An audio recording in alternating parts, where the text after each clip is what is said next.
सभी सज्जनों को मेरा सादर अभिवादन। 19 अगस्त 2024 सोमवार, श्रावण मास शुक्ल पक्ष पूर्णिमा तिथि है। इस दिन को संस्कृत दिवस के नाम से भी जाना जाता है। यह एक पर्व का दिन है और इस पर्व के दिन मुख्यतया दो कार्य किए जाते हैं। एक काम है श्रावणी कर्म, इसको उपाकर्म भी बोलते हैं। विप्र लोग इस दिन श्रावणी कर्म अवश्य करते हैं और करना भी चाहिए। बुद्धिमान पुरुष को चाहिए कि श्रुति स्मृति के विधान के अनुसार ये श्रावणी कर्म करना चाहिए। लिखा है, संप्राप्ते श्रावणस्य अन्ते पूर्णमास्यायाम दिनोदये। जिस दिन पूर्णिमा तिथि में सूर्य उदय हो उस दिन ये उपाकर्म करना चाहिए। क्या करना चाहिए? स्नानम कुर्वीत मतिमान श्रुति स्मृति विधानतः। बुद्धिमान व्यक्ति को पास में लगने वाले किसी तीर्थ, नदी, तालाब आदि पर जाकर के जैसे शास्त्र में विधान किया है उसके अनुसार स्नान करना चाहिए। इसमें पंचगव्य आदि से मंत्रों के द्वारा स्नान किया जाता है। ऐसा मानना है कि इस कर्म के करने से जाने अनजाने में होने वाले जो पाप हैं उनका प्रायश्चित हो जाता है और पाप जाने अनजाने में हो ही जाते हैं। तो ये काम अवश्य करना चाहिए। हेमाद्रि में तो बहुत लंबा चौड़ा संकल्प लिखा है, उसमें तो इतने पापों का प्रायश्चित लिख दिया कि विश्वास होना मुश्किल सा हो जाता है। आज के इस ज़माने में लोग विश्वास नहीं करेंगे, लेकिन हम जो अपने प्राचीन रूढ़ियों से बंधे हुए व्यक्ति हैं वो उसको ठीक मानते हैं और वास्तव में ठीक है भी। हमारी बुद्धि कहाँ तक पहुँचती है उसको तो आज के लोग स्वीकार कर लेते हैं और जहाँ हमारी बुद्धि की पहुँच से बाहर की जो बातें हैं उनको स्वीकार नहीं करते हैं। लेकिन हम तो ये मानते हैं कि जो हमारे ऋषि मुनियों ने लिखा है वो बिल्कुल ठीक है, सच है।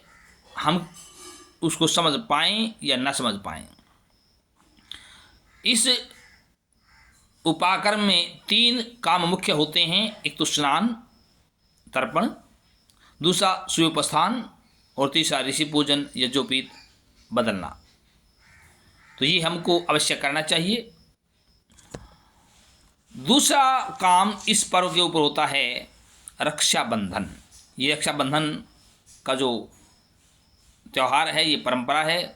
कोई 2-4 साल, 200-500 साल या 1000-2000 साल से नहीं, लाखों करोड़ों सालों से चली आ रही अक्षुण्ण परंपरा है ये।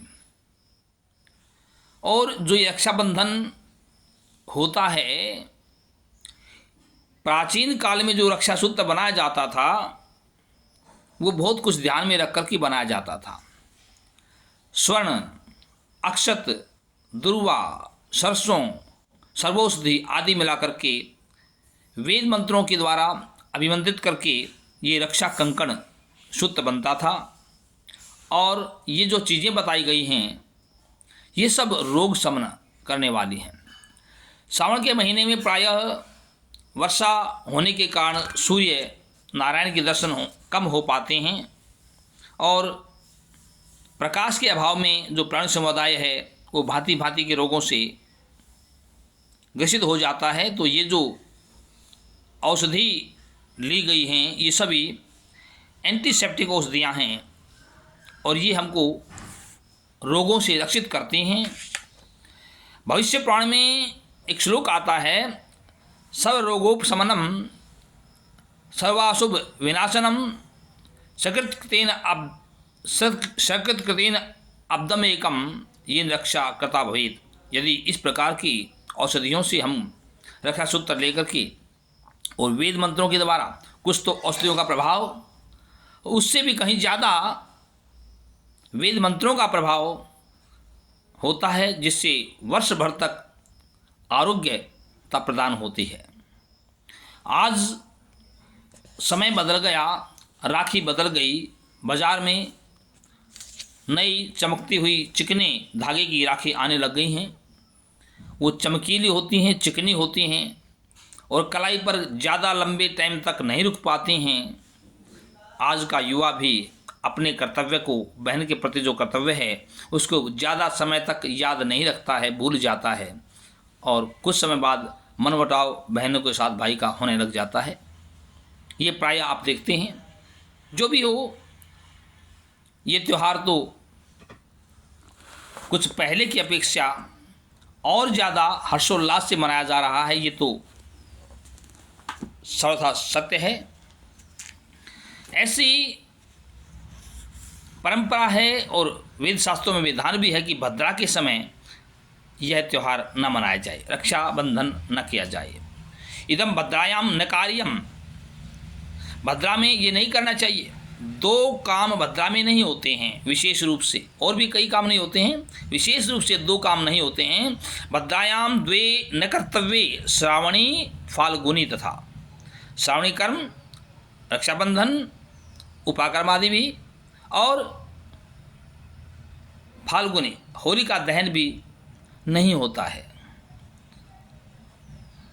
मैं विशेष रूप से ये कहना चाहूँगा, जो मेरा वीडियो बनाने का मुख्य एक कारण ये भी है, कुछ लोगों ने मुझे कहा भी है व्हाट्सएप आदि पे या मैं से फ़ोन करके भी, या एक आध फेसबुक आदि पे कोई वीडियो देखी गई है कि रक्षाबंधन का त्यौहार जो मनाया जाएगा भद्रा में तो नहीं मनाया जाएगा, और उसके कुछ समय बाद पंचक लग जाते हैं। तो पंचक लगने से पहले, भद्रा समाप्त होने के बाद रक्षाबंधन करें। इस बात को लेकर के इसका खुलासा करने के लिए ही मैं आपके सामने उपस्थित हुआ हूँ। ऐसा कहीं उल्लेख नहीं है। भद्रा में तो श्रावणी और फाल्गुनी कर्म नहीं होता है, लेकिन पंचक में होलिका दहन ना हो या रक्षाबंधन ना हो, ऐसा कहीं भी लिखा नहीं है। तो सामान्य जन इसका बिल्कुल भी मन में शंका न रखें। तत्सत्वे ये कहता है, लिखा है, मेरे सामने खुली हुई पुस्तक है निर्णय सिंधु, निर्णयामृत में से उद्धृत करके लिखते हैं, तत्सत्वे तु रात्रवपि, यदि भद्रा हैं तो भद्रा के रहते हुए तो भद्रा जाने का हमको इंतजार करना चाहिए।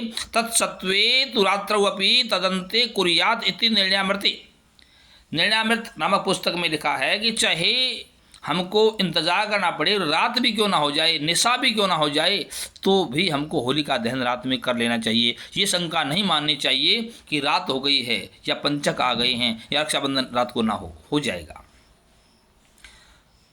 रक्षाबंधनम नियत कालत्वात् भद्रावर्जम, जो नियत काल है, भद्रा आदि का काल है, उसको छोड़ करके चाहे उस दिन ग्रहण भी क्यों ना हो, ग्रहण दिने अपनी कार्यम होलिकावत, जैसे होलिका चाहे ग्रहण भी हो तो भी भद्रा के बाद रात्रि में भी, अर्धरात्रि में भी होलिका दहन करने का विधान है।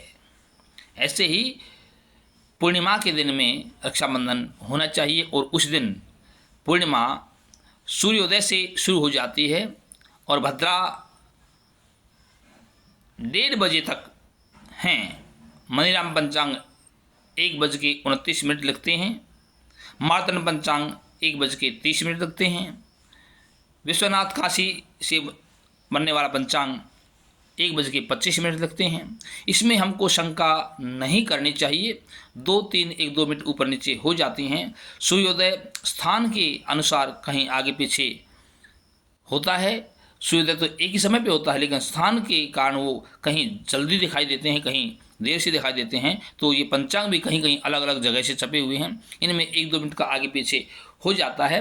तो लगभग 1:30 बजे समझें, ठीक है, 1:30 बजे से लेकर के और रात्रि के 11:52 तक पूर्णिमा है।